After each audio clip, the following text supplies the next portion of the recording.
Russell, how do you see things as they stand now at these 3 very tough days and quite a good balance? Very good. I think if someone said to us at the start of the tour, you're 1-0 up and 150 for 3 with ahead 2 days to play, you'd have taken that at the start of the series. So we're pretty happy with the position we're in at the moment. We know there's a lot of hard work left tomorrow, but we think we're in a good position at the moment. Do you have a target in mind? No, not yet. We just need to bat some time and make sure we keep scoring runs, because that's going to be important, and we want to try and find a way to win the game. Okay, you do, because you don't need to, so is that sort of the mindset that you want to win? No, I think we're always going to play to try and win the game. Okay. I think if we play defensively and play for draws, you can find yourself under pressure, so we want to play passively and look to win the game. Russell, I realise you have to be careful about how you talk about umpiring decisions, but Jacques Kallis was clearly unhappy with his. What was his version? Did he think he hit the ball? You know? To be honest, I wasn't in the change room when he walked back in, so I haven't spoken to him too much. I think he's probably just gone a bit quiet and hasn't said too much about it, so I can't comment on what his original thought was on the dismissal. Did you see it? I didn't know. I saw it on television, the replay, and that was it.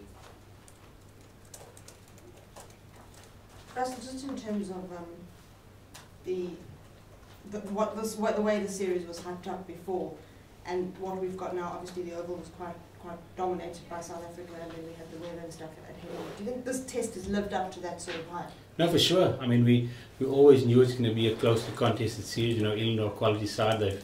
We've got a lot of respect for the players and the brand of cricket they play. So we knew that the Oval performance was a spectacular performance and probably the perfect game of cricket. And to match that was always going to be difficult, because England are a quality side. But like I said earlier, we're pretty happy with where we are at the moment, and tomorrow's going to be an important day, like every other day in the series has been as well.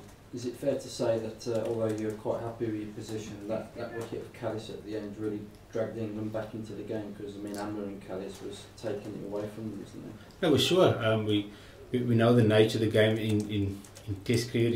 In the longer format, the game can change in an over or two. So we're fully aware that there's still a lot of hard work left for us tomorrow, particularly that first session. If we can nullify and blunt the attack and score 80 or 90 runs in that first session, that could put England under a lot of pressure. Russell, what do you think this pitch is going to do from here?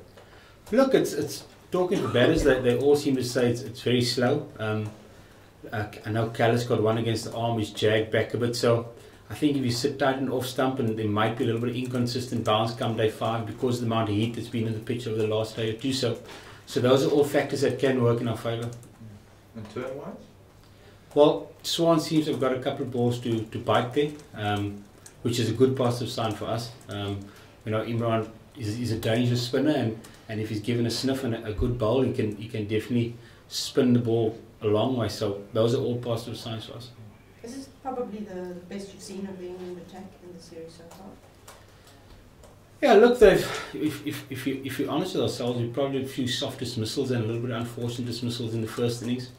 They have bowled really well, but in saying that, our batters have really countered it well.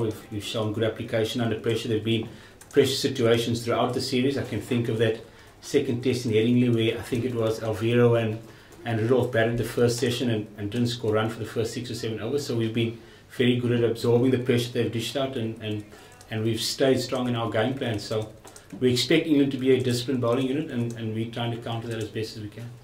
Who would you say is England's most dangerous bowler tomorrow? They're all good bowlers. There's no one really you can pick up. They're all international bowlers. They've all got good records. So there's no one really I can point a finger to and say that's the guy we've got to be aware of. They can all do damage in their day. What did you think on Bairstow and Zenith? No, he played really well. You know, there's a lot of hype with him coming into the side and the circumstances coming to the side under. So he played really well, and we maybe didn't execute our plans as well as we maybe would have liked to at the start of his innings. But full marks to him. He stuck to his plans well and played particularly well this morning after gutsing it out yesterday. Was the plan just to bowl short balls? Yeah, look, we obviously watching him play against the West Indies earlier, there was obviously a weakness against the shorter ball, but he's obviously gone away and done a bit of work. Maybe our follow-up deliveries weren't quite as spot on as we needed them to be, and that was probably where we let ourselves down.